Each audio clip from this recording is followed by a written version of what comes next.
نحمدہ ونصلی ونسلم علی رسولہ الکریم، اما بعد۔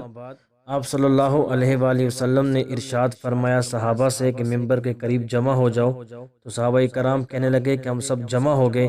آپ صلی اللہ علیہ وآلہ وسلم نے جب ممبر کی پہلی سیڑھی پر قدم رکھا تو فرمایا آمین، دوسری سیڑھی پر قدم رکھا تو پھر فرمایا آمین، جب تیسری سیڑھی پر قدم رکھا تو پھر فرمایا آمین۔ صحابہ کرام نے عرض کیا کہ یا رسول اللہ صلی اللہ علیہ وآلہ وسلم، آج ہم نے آپ سے ایسی بات سنی ہے جو پہلے کبھی نہیں سنی۔ تو رسول اللہ صلی اللہ علیہ وآلہ وسلم نے ارشاد فرمایا کہ میرے پاس جبریل آئے تھے، جب میں نے پہلی سیڑھی پر قدم رکھا تو انہوں نے کہا ہلاک و برباد ہو جائے وہ شخص جو رمضان المبارک کا مہینہ پائے پھر بھی اس کی بخشش نہ ہو۔ میں نے کہا آمین۔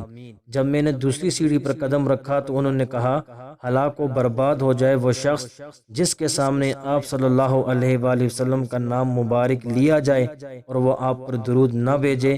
میں نے کہا آمین۔